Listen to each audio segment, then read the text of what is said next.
Class 6. Now we will start the same chapter, Civics chapter 1. We have discussed about this chapter in the last video. We will move ahead. Now today we are going to discuss about the new topics. Now just recall the last topic which we have discussed in the last class. We have discussed about the causes of diversity. Now causes of diversity, now again what is diversity? Variations or differences. तो how many differences we have differences और variation based on. तो हमारी जो diversities इतनी अलग अलग क्यों हैं? तो हिस्ट्री के बेस पे, जोग्राफी के बेस पे, ऑक्यूपेशंस के बेस पे, लैंग्वेज के बेस पे, रिलीजियस एंड फिजिकल कैरेक्टर्स के बेस पे. तो हम लोगों ने हिस्ट्री डिस्कस कर लिया था, रिलीजियस डिस्कस कर लिया था. अब हम मूव करेंगे ऑक्यूपेशंस को लेके. ठीक है ना, ऑक्यूपेशंस को लेके यहाँ पे क्या बताया गया? देखो, all of us follow varieties of occupations. यहाँ पे अलग अलग लोग अलग अलग काम करते हैं. Okay, now do you know अब occupations may also depend on the geographical features of the people we live in. तो यहाँ पे क्या बताना चाहता है कि हम जहाँ जिस जगह पे रहते हैं ये भी हमारी ऑक्यूपेशन पे बहुत बड़ा अफेक्ट करता है. जैसे एग्जांपल ले लो, people who is living in coastal regions. तो जो लोग यहाँ पर जो पीपल्स जो है कोस्टल एरिया में, तो कोस्टल एरिया क्या है? द एरिया नियर द सी. तो ये जो एरिया है यहाँ पर, क्योंकि यहाँ पे बे ऑफ बंगाल है. ठीक है, बे ऑफ बंगाल सी है, यहाँ पे अरबियन सी है और यहाँ इंडियन ओशंस है. तो फ़र्क क्या पड़ रहा है कि जो लोग कोस्टल एरिया में रहते हैं वो लोग क्या काम करेंगे? वहाँ ईज़िली फ़िशिंग, क्योंकि यहाँ पे फ़िश अवेलेबल है, तो ये क्या करेंगे? फ़िशिंग करेंगे. तो इसी तरह से कहा जा रहा है कि occupation is also depend on the geographical features of the people of the place people live. तो यहाँ पे हमने एग्जांपल देखा कि कोस्टल एरिया में लोग मोस्टली फ़िशिंग करते हैं और उनका वो मेन ऑक्यूपेशंस है. अब जो लोग प्लेन में रहते हैं, उनका क्या होगा? ऑक्यूपेशन एग्रीकल्चर होगा, क्योंकि उनके पास फर्टाइल प्लेन है. जो लैंड है वो बहुत ही फर्टाइल है, सॉइल बहुत ही अच्छा है, तो उसमें वो ग्रो करेंगे तो उनका प्रोडक्शन अच्छा होगा. तो वो क्या करेंगे? उनका ऑक्यूपेशन उन्होंने चूज़ किया एज ए एग्रीकल्चर. तो इसी तरह से इसके हिसाब से डिपेंड करता है कि वो कहाँ रहते हैं, इसके हिसाब से वो लोग अपनी ऑक्यूपेशंस. तो यहाँ पे कहा कि occupation also difference is based on geographical features. फिर हम आगे बढ़े languages. We have languages also difference. Now according to that, let's see what over here it is. Diversity leads to languages. We have again leads to diversities. Languages बहुत ज़्यादा है India के अंदर. People in India speak more than 1600 languages and dialects of these. तो यहाँ पर languages जिसको हम both written भी करते हैं और speak भी, we are speaking also. Okay, so these two things which we are doing, that is called language. उसे लैंग्वेज कहते हैं. जहाँ पे हम लिखते भी हैं उस लैंग्वेज को और बोलते भी हैं, तो उसे हम लैंग्वेज कहते हैं. डायलेक्ट्स किसे बोलते हैं? जो सिर्फ और सिर्फ हम बोलते हैं, मतलब स्पीकिंग है, रिटन नहीं है. ओनली स्पीकिंग है, रिटन नहीं है, तो हमारा वो डायलेक्ट्स हो जाता है. ठीक है, तो इसी तरह से हमारे गवर्नमेंट ने इतने सारे लैंग्वेजेस हैं जिसके कारण ओवरऑल हमें अपना एज एन रिकॉग्नाइज्ड कि पूरी इंडिया में जो कहीं भी जाएंगे ये लैंग्वेजेस जो है हमें कॉमनली मिलेगी. इसलिए 22 लैंग्वेजेस जो हैं इंडियन कॉन्स्टिट्यूशंस में अपने उसके अंदर शेड्यूल लिस्ट में बना के रखा गया है. Hindi in Devanagari script English are recognized as official language of the Indian unions, मतलब constitution of India also. So Hindi is also there, English is also there.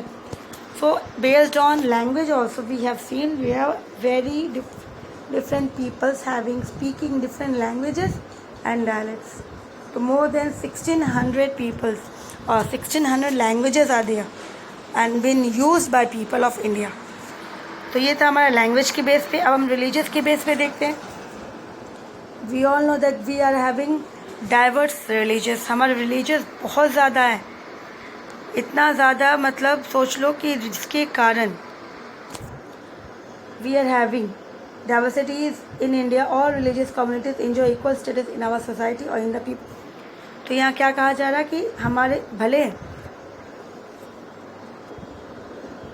क्या कह रहे वो, कि भले हम जो है we are having diverse in religious, but all religious जो है और कम्युनिटीज़ इंजॉय इक्वल स्टेटस, सभी को बराबर इक्वल समान अधिकार दिया गया है सोसाइटी के अंदर, कोई छोटा बड़ा नहीं है, सभी बराबर है।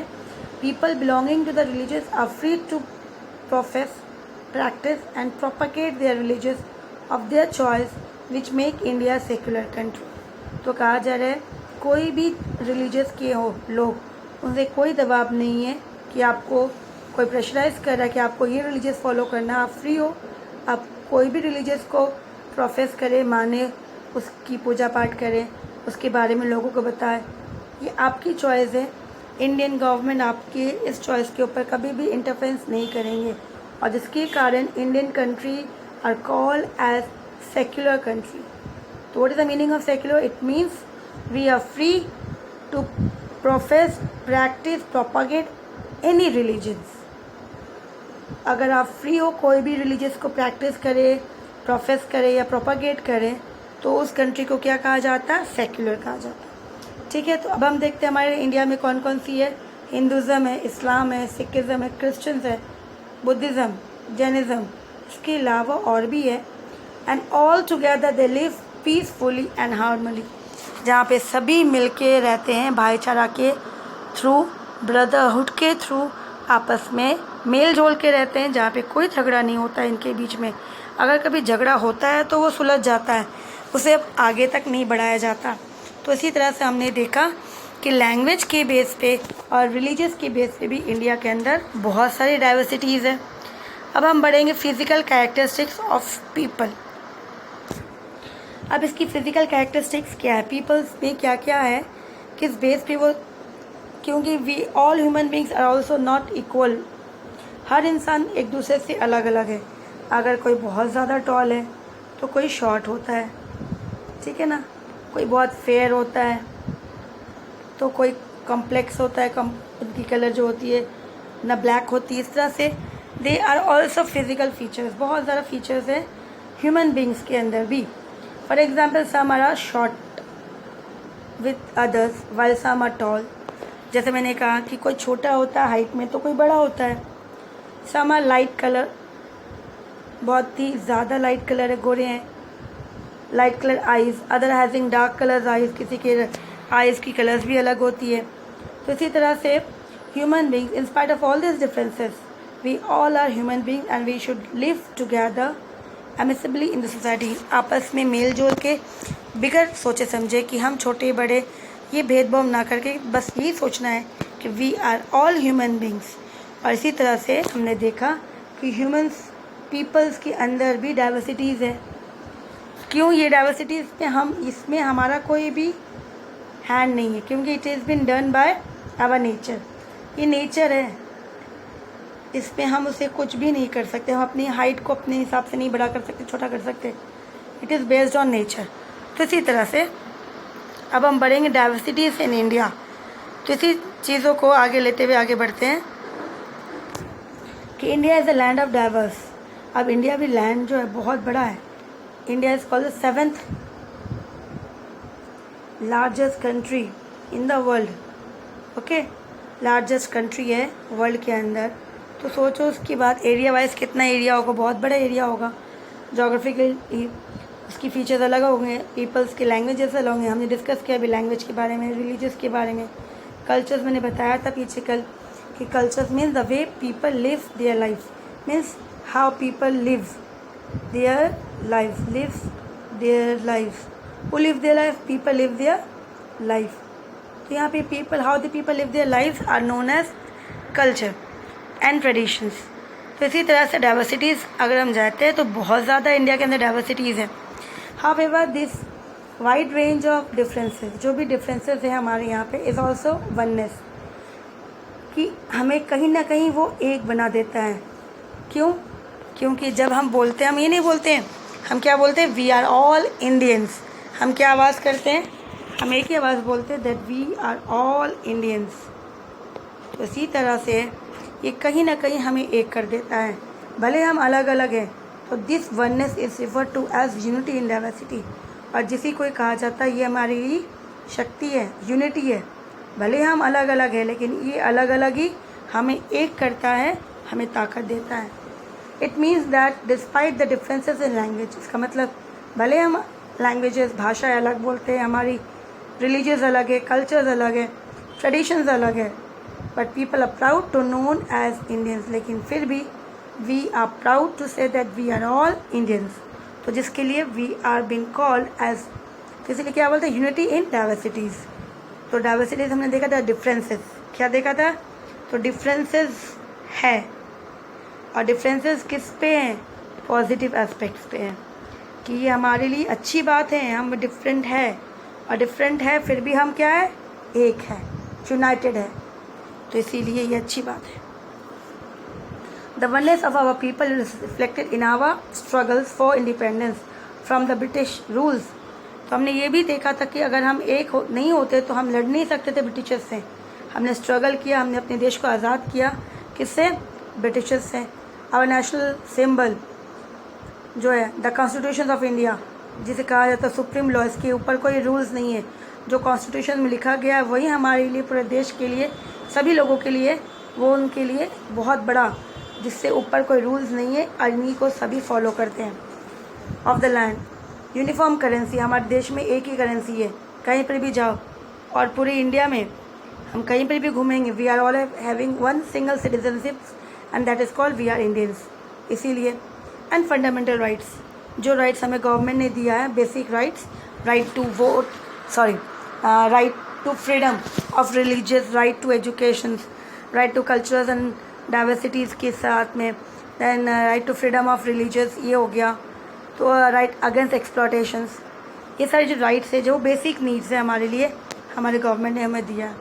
तो इसी तरह से ये हो गया हमारा डाइवर्सिटीज़। अब हम आएंगे how diversity enrich our life, कि ये डाइवर्सिटीज़ जो है अलग अलग है लेकिन फिर भी हमारे लाइफ को बहुत ज़्यादा, that is make us very rich with that it adds different colours. जैसे अगर सोच लो रेनबो हम देखते हैं तो उसमें कितने सारे कलर्स होते हैं, इट लुक्स वेरी गुड। तो इसी तरह से ये डाइवर्सिटीज़ हमें क्या करती है, हमें लाइफ को क्या करती है, एनरिच करती, बहुत ज़्यादा वैल्यूबल बनाती है, बहुत ज़्यादा रिच कर देती है। तो इसी तरह से यहाँ पे it add colours to our life, it gives us chance to win, to live the life with different peoples in a diverse. तो यहाँ पे क्या आ गया, एक तो हमें अगर सोचो एक जैसे लोग होते तो हमें मज़ा भी नहीं आता, तो हम अलग अलग लोगों के साथ रहते। तो ये हमारे लिए बहुत अच्छी बात है कि हम सबके साथ मिलके रहते हैं, सबके बारे में कुछ ना कुछ सीखते हैं, वो हमसे सीखते हैं, हम उनसे सीखते हैं। तो it is a really good thing. We recognize the different characteristics of everyone, साथ साथ सबका अपना अपना कैरेक्टरिस्टिक्स होता है। Everyone appreciate the differences and relearns from each others, और साथ साथ वो एक दूसरे से अलग है और कुछ ना कुछ उनसे सीखते भी है और सिखाते भी है। Cultures, ideologies, traditions, it teaches us to be tolerant of opinion. साथ साथ हमें ये सिखाया भी जाता है कि हमें एक दूसरों की ओपिनियंस को सहन, वो क्या बोलते हैं, उनके विचार क्या है, वो हमें सुनना चाहिए, उन्हें एक्सेप्ट करना चाहिए, टॉलरेट करना चाहिए, ना कि उनको बोल के कि नहीं आपका अच्छा नहीं, आप चुप रहो, बैठ जाओ।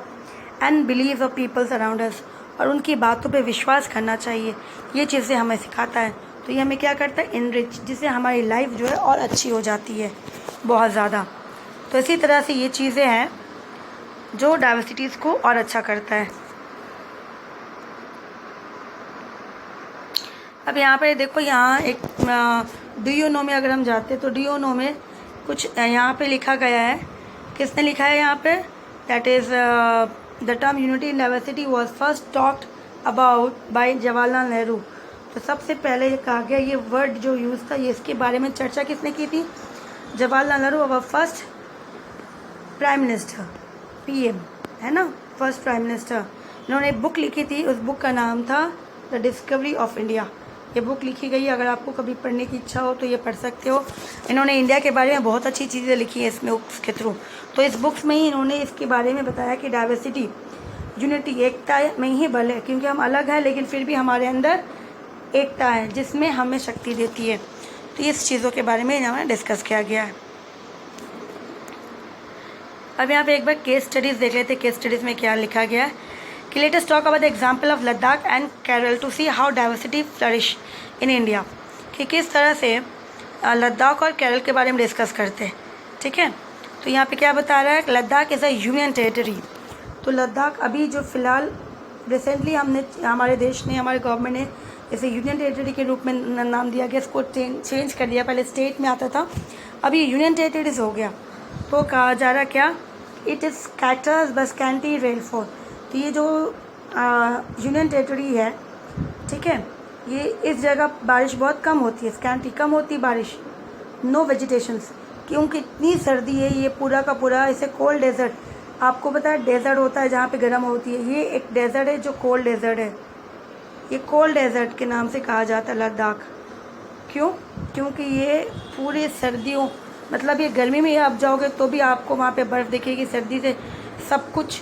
तो इसी तरह से वेजिटेशन जो होती है बहुत कम होती है, पानी की कमी होती है, सर्दियों में तो बहुत मुश्किल हो जाती है, पानी जो है वो बर्फ़ बन जाता है। It is also called a cold desert. यहाँ पर देखो बता भी दिया।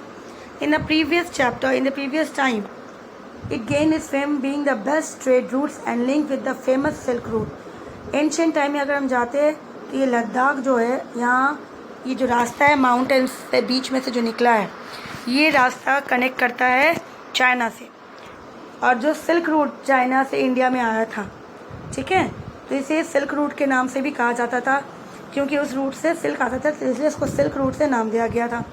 तो इतना फेमस, वो एंशिएंट टाइम से ये फेमस था। कारावास ट्रैवल थ्रू इट, और वो जो लोग भी आते थे इंडिया में उस रास्ते से, उस पासेज से, पहाड़ों के बीच में से, वो अकेला नहीं आता था, ग्रुप आते थे हमेशा साथ में, कैरी टेक्सटाइल, साथ में अपने कपड़े बना के, जो भी कपड़े सिल्क के कपड़े लेके आते थे, इंडिया से स्पाइसेस ले जाते थे, रॉ सिल्क एंड कारपेट्स, ये सारा चीज़ है। So it is also the home of both Buddhist. यहाँ पे जो रिलीजियस है, लोग किसे मानते हैं, मेनली वो फॉलो करते हैं बुद्धिस्ट को, और मुस्लिम्स यहाँ पे हैं। ये दो रिलीजन ज़्यादा है यहाँ पे। द मेन ऑक्यूपेशन क्या है यहाँ पे, लोग जो है एनिमल्स को रखते हैं, लाइफ स्टॉक रेयरिंग, मतलब वो जानवरों को पालते हैं जो जानवर उस सर्दियों में रह सके, सर्वाइव कर सकते हैं। जैसे याक है, गोट होती है, बहुत बड़ी अलग किस्म की होती है, उसकी स्किन बहुत बड़ी, लंबे लंबे बाल होते हैं, which provide peoples with pashmina wool. तो उस शिप से है, जो मैंने जैसे बताया, उसकी स्किन, उसकी जो हेयर होती है वो बहुत बड़ी बड़ी होती है, तो उससे पश्मीना, उसको कट करते हैं तो उससे पश्मीना जो है, उसको पश्मीना बोलते हैं, वुल। और उससे वुल, जो हम सर्दियों में वुल कपड़ा यूज़ करते हैं, वुलन कपड़े यूज़ करते हैं, तो प्योर पश्मीना के जो कपड़े होते हैं वो बहुत सॉफ्ट और बहुत हल्के होते हैं, और बहुत कम जगह में वो, उसको हम लोग जैसे हम चाहे तो स्टोर करके रख सकते हैं। तो ये उनसे बनी होती है, वो गोट की जो हेयर होती है उनसे बनी होती है। ये उसके लिए, ताकि उनका एक एक्स्ट्रा बिजनेस हो गया। दूसरा मीट और मिल्क प्रोडक्ट, ये उनके लिए, जिससे वो क्या बनाएंगे, चीज़ एंड बटर। तो इससे उनको एक एक्स्ट्रा इनकम मिल जाता है। तो ये उनका लाइफस्टाइल है। तो इसी तरह से ये हमारे एक यूनियन टेरिटरीज के बारे में हमने डिस्कस किया, जहाँ पे लोग जो है उनका लाइफस्टाइल अलग है, उनका कल्चर अलग है, और साथ साथ उनकी बिजनेस वो भी अलग है, ऑक्यूपेशन भी अलग है। तो ये वन ऑफ द डाइवर्सिटीज़ हमारे इंडिया का एक छोटा सा यूनियन टेरिटरी, उसमें लोग अलग अलग काम करते हैं, तो इससे हमें रिफ्लेक्ट मिलता है कि वहाँ की डाइवर्सिटी कैसी है। तो हमने यहाँ तक ही आज करना है, नेक्स्ट वीडियो में इसके आगे हम जाएंगे। Till then take care.